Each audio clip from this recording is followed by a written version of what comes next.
कुरुक्षेत्र के मैदान में महासमर लड़ा गया। महाभारत के युद्ध में पीढ़ियां समाप्त हो गईं। हस्तिनापुर राज्य के साथ होने के लिए लोगों के अपने कारण और मजबूरियां थीं। वहीं लोगों के पांडवों के साथ होने की भी अपनी वजहें थीं। यह महायुद्ध लड़ा तो कौरवों और पांडवों के बीच गया था, लेकिन इस युद्ध में कई और लड़ाइयां अलग अलग मकसद से लड़ी जा रही थीं। कोई अपनी पत्नी के अपमान का बदला लेने उतरा था तो कोई अपने पिता का। कोई अपनी बहन के लिए युद्ध के मैदान में आ डटा था तो कई खानदानी दुश्मनियां भी महाभारत के युद्ध में ही समाप्त हो गईं, वो भी दुश्मनों के साथ साथ। इस महासमर की महाभूमि पर क्या क्या नहीं हुआ। अद्भुत योद्धाओं का पराक्रम, छल, कपट, कायरता, सभी कुछ तो देखने को मिला उस युद्ध भूमि में जो भारतवर्ष को शूरवीरों से खाली कर गई। कई चिराग बुझ गए तो कई सूर्य के समान योद्धाओं को असमय ही धरती छोड़नी पड़ी। गंगा पुत्र भीष्म के पास तो इच्छित मृत्यु का वरदान था। मौत उनकी मुट्ठी में थी, लेकिन फिर भी नियति का खेल देखिए। महारथी भीष्म को तीरों की शैया पर लेटने को मजबूर होना पड़ा।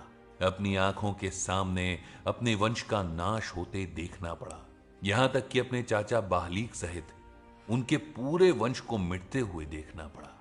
सूर्यपुत्र कर्ण ने छोटा सा जीवन पाया। अगर वो अधर्म के पक्ष में ना होता तो भारत का चक्रवर्ती सम्राट बनता। युधिष्ठिर की जगह हस्तिनापुर का राज सिंहासन उसके कदमों में पड़ा होता। कर्ण को भी निहत्थे मारा गया, बिल्कुल वैसे ही जैसे अभिमन्यु को मारा गया था। एक और योद्धा था जो निहत्था मारा गया, लेकिन उसने मरने से पहले वो किया जो महाभारत के युद्ध में किसी ने सोचा भी नहीं था। उसने अनैतिक तरीके से हुए हमले के खिलाफ शायद दुनिया का पहला आमरण अनशन कर दिया।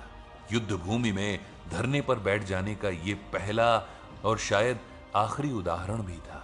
इस योद्धा ने यदुवंश के समापन में भी अहम भूमिका निभाई, वो भी अपनी मौत के 36 वर्षों बाद। चौंक गए ना? ऐसी ही कई हैरान कर देने वाली घटनाएं समेटे हुए है बहलिका के राजकुमार भूरिश्रवा का जीवन। महाभारत का एक अहम किरदार होते हुए भी वो गुमनामी में खो गया। अगर उसके दादा ने हस्तिनापुर का सिंहासन ठुकराया ना होता तो दुर्योधन की जगह वो हस्तिनापुर का युवराज होता। इस भाग में कहानी जानेंगे कुरु राजकुमार भूरिश्रवा की, जिसे मृत्यु के बाद महात्मा भूरिश्रवा कहा गया। भूरिश्रवा कौन थे ये जानने के लिए हमें उनका वंश देखना पड़ेगा। हस्तिनापुर के राजा प्रतीप के 3 पुत्र हुए, देवापि, बाहलीक और शांतनु। देवापि सबसे बड़े थे, इस लिहाज से हस्तिनापुर का राजा उनको ही बनना था, लेकिन जवानी में ही उन्हें कुष्ठ रोग हो गया। इसके बाद वो वन में तपस्या करने चले गए। अब मझले भाई बाहलीक को हस्तिनापुर का राजा बनना था, लेकिन उन्होंने ये कहते हुए हस्तिनापुर की गद्दी ठुकरा दी कि उनका छोटा भाई शांतनु राजा बनने के अधिक योग्य है। जिस हस्तिनापुर के सिंहासन को 2 बड़े भाइयों ने अपने छोटे भाई के लिए त्याग दिया, उसी राजगद्दी की वजह से भारतवर्ष का सबसे भयानक युद्ध होने वाला था। जिन बाहलीक ने हस्तिनापुर का राज सिंहासन त्याग दिया था, अपने जीवन के अंत में उन्हें उसी के लिए हो रहे महायुद्ध में अपने परपोते के नेतृत्व में युद्ध भूमि में उतरना पड़ा। हस्तिनापुर छोड़कर बाहलीक एक छोटे से राज्य पर शासन करते रहे। उस जगह का नाम उनके ही नाम पर बहलिका रखा गया। हिंदू कुश के उत्तर में स्थित इस राज्य का वर्तमान हिस्सा कश्मीर और तजाकिस्तान के बीच में माना जाता है। उनके बेटे हुए सोमदत्त और सोमदत्त का पुत्र था भूरिश्रवा। इस तरह वो कौरवों और पांडवों की ही तरह कुरुवंश का राजकुमार था। वैसे कुरुक्षेत्र मैदान से 13 किलोमीटर दूर भूरा सैदा नाम का एक गांव है, जिसके बारे में माना जाता है कि इसका नाम भूरिश्रवा के नाम पर ही पड़ा है। इसी इलाके में उसके नाम पर भूरेश्वर मंदिर भी है। इसी तरह भूरिश्रवा के साक्ष्य आज भी मिलते हैं, लेकिन उसकी कहानी पर वक्त की धूल पड़ती गई और लोगों की याददाश्त से उसका नाम गायब होता रहा। भूरिश्रवा के पिता सोमदत्त और सातिकी के पिता शिनी के बीच दुश्मनी की एक कहानी है, जो भूरिश्रवा की मौत पर खत्म होती है। या यूं कहें कि सात्यकी और यदुवंश के सर्वनाश पर कुछ भी कहना मुश्किल होगा। ये फैसला मैं आप पर ही छोड़ता हूं। पर पहले इनकी दुश्मनी की वजह जान लेते हैं। श्री कृष्ण की माता देवकी का स्वयंवर हो रहा था। सोमदत्त देवकी से विवाह करना चाहता था, लेकिन वसुदेव के प्रतिनिधि के तौर पर शिनी ने देवकी का अपहरण कर लिया। सोमदत्त सात्यकी के पिता शिनी को रोकने गया, लेकिन उसके आगे टिक नहीं पाया। बलशाली यादव वीर शिनी ने सोमदत्त को जमकर पीटा, उसे घसीटा और लातों से भी उसकी मरम्मत की। सोमदत्त के लिए यह अपमान सहने योग्य नहीं था। वो प्रतिशोध की आग में जल रहा था। उसने वन में जाकर महादेव की घोर तपस्या शुरू कर दी। महादेव तो ठहरे भोलेनाथ, जब भी भक्त सच्चे दिल से बुलाता है चले ही आते हैं। वो भक्त की मंशा नहीं, उसकी भावना और श्रद्धा देखते हैं। तो सोमदत्त ने महादेव से वर मांगा कि उन्हें एक ऐसा पुत्र मिले जो शिनी के पुत्र की हत्या कर सके। महादेव ने कहा कि शिनी को वो पहले ही आशीर्वाद दे चुके हैं कि उसका पुत्र चिरंजीवी होगा और दुश्मन उसे मार नहीं पाएंगे।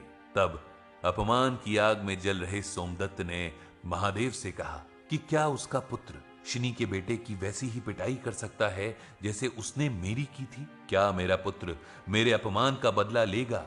एवमस्तु, अर्थात ऐसा ही होगा कहकर महादेव अंतर्ध्यान हो गए। और ये थी भूरिश्रवा के जन्म की कहानी। बाहलीक पितामह भीष्म के चाचा थे। बुढ़ापे में वो हस्तिनापुर आकर ही रहने लगे। उसके बाद सोमदत्त राजा बना। भूरिश्रवा का बचपन बहलिका और हस्तिनापुर दोनों जगहों पर गुजरा। वो बहुत संस्कारी और योग्य बालक था। बचपन से ही शिक्षा, संस्कार और शस्त्र की तिकड़ी को उसने साध लिया था। पिता सोमदत्त ने भूरिश्रवा के बड़े होने पर उसे बहलिका का राजा नियुक्त कर दिया और खुद हस्तिनापुर चले गए, पिता बाहलीक के पास। भूरिश्रवा के राजकाज की बहुत तारीफ होती थी। वो धर्मज्ञ था और हमेशा नीति के आधार पर शासन करता। वो गजब का वीर भी था, लेकिन साथ ही बर्फ की तरह शीतल स्वभाव का। उसके बाजुओं में बेशुमार ताकत थी, लेकिन उसका सर गुरु, स्त्री और ब्राह्मण के आगे श्रद्धा से हमेशा झुकता।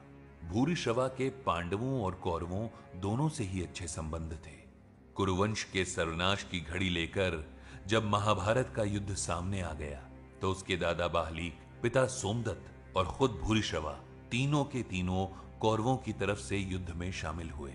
उसके दादा बाहलीक महाभारत युद्ध में शामिल होने वाले सबसे बुजुर्ग योद्धा थे। वो तो चाहते थे कि कुरु भाइयों के बीच इस युद्ध की नौबत ही ना आए। अंत समय तक वो शांति और संधि की बात करते रहे। लेकिन महाभारत का युद्ध अगर बातों से ही टल सकता, तो भला जगत में वासुदेव श्री कृष्ण से सुंदर भाषा में मूर्ख दुर्योधन को भला और कौन समझा सकता था? लेकिन कहते हैं ना, विनाश काले विपरीत बुद्धि। दुर्योधन तो श्री कृष्ण की बातों पर विचार करने की बजाय उन्हें बंदी बनाने का असंभव प्रयास करने लगा। उसकी जिद और अहंकार ने महाभारत को कुरुवंश की किस्मत पे चस्पा कर दिया। अब युद्ध टाला नहीं जा सकता था। बाहलीक भले ही सबसे बुजुर्ग योद्धा थे, लेकिन उनकी गिनती भीष्म, द्रोण और कर्ण की ही तरह महारथियों में होती थी। उनका पुत्र सोमदत्त भी अपने पराक्रम की वजह से जाना जाता था।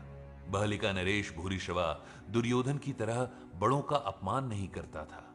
अपने दादा और पिता के साथ वो भी कौरव पक्ष की तरफ से युद्ध लड़ने कुरुक्षेत्र के मैदान में पहुंचा।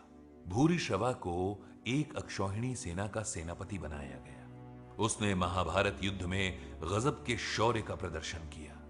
उसने बड़ी संख्या में पांडव सेना का संहार किया। भूरिश्रवा ने महाभारत युद्ध के 5वें दिन अपने खानदानी दुश्मन सात्यकी के 10 पुत्रों का वध किया। युद्ध में वो प्रधान सेनापति भीष्म और द्रोण जैसा भरोसेमंद योद्धा साबित हुआ। युद्ध में भूरिश्रवा के परिवार को पहला नुकसान तब हुआ जब उसके भाई शल का सहदेव के पुत्र श्रुतकर्मण ने वध कर दिया। महाभारत युद्ध के 13वें दिन जब अर्जुन पुत्र अभिमन्यु का वध कौरव सेना के महारथियों ने कायरता से कर दिया, तब भूरिश्रवा इस घटना का साक्षी था। धर्मज्ञ भूरिश्रवा इस अन्याय पर खामोश रहा। अगले दिन यानी युद्ध के 14वें दिन जयद्रथ वध की प्रतिज्ञा कर चुके अर्जुन को रोकने के लिए सारी कौरव सेना लगी हुई थी। उन्हें रोकने के लिए भूरिश्रवा भी गया। इधर महाराज युधिष्ठिर ने अपनी सुरक्षा में लगे सात्यकी और भीम को अर्जुन की सहायता के लिए भेजा। अर्जुन की सहायता करने आए सात्यकी का सामना प्रधान सेनापति द्रोणाचार्य से हुआ। द्रोण के बाणों से सात्यकी घायल तो हुआ, लेकिन उन्हें उलझाए रखा और अर्जुन तक नहीं पहुंचने दिया। इसी दौरान दुर्योधन गुरु द्रोण पर झल्ला गया और उनसे अर्जुन को रोकने पर ध्यान लगाने को कहा। द्रोण तो चले गए, लेकिन अब सात्यकी के आमने सामने उसका खानदानी दुश्मन भूरिश्रवा था। द्रोण के वारों से घायल सात्यकी ने भूरिश्रवा के साथ भीषण युद्ध किया। दोनों ने एक दूसरे के रथों को तोड़ दिया, बाणों को काट दिया। इसके बाद दोनों योद्धा मल्ल युद्ध यानी कुश्ती करने लगे। सात्यकी कमजोर पड़ने लगा था। भूरिश्रवा लगातार उस पर घूंसे बरसा रहा था। सात्यकी जमीन पर गिर पड़ा। भूरिश्रवा ने अपने पैरों से उसे मारना शुरू किया। युद्ध भूमि में सभी सैनिक इस लड़ाई को देखने लगे। भूरिश्रवा जमकर सात्यकी की पिटाई कर रहा था। शिवजी का वरदान पूरा हो रहा था। जब सात्यकी बिल्कुल निढाल हो गया, तब भूरिश्रवा ने उसके बाल पकड़कर घसीटना शुरू किया। इसके बाद सात्यकी की गर्दन काटने के लिए उसने अपनी तलवार उठाई। इसी वक्त अपने शिष्य सात्यकी और भूरिश्रवा की लड़ाई देख रहे अर्जुन ने एक बाण चलाया। इस बाण का निशाना तलवार से सात्यकी की गर्दन काटने जा रहे भूरिश्रवा का हाथ था। विश्व के सर्वश्रेष्ठ धनुर्धर अर्जुन के बाणों से भूरिश्रवा का वो हाथ कटकर जमीन पर गिर गया। भूरिश्रवा ने अर्जुन को देखा। उसने अर्जुन को खूब खरी खोटी सुनाई। युद्ध का नियम होता है कि जब दो समान योद्धा आपस में लड़ रहे हों तो तीसरे को दखल नहीं देना चाहिए। इसके अलावा अर्जुन ने भूरिश्रवा पर पीछे से हमला किया था। भूरिश्रवा ने अर्जुन को क्षत्रिय धर्म याद दिलाया, पर अर्जुन ने भी पूछा कि भूरिश्रवा का क्षत्रिय धर्म तब कहां चला गया था जब निहत्थे अभिमन्यु को सारे कौरव महारथी मिलकर मार रहे थे।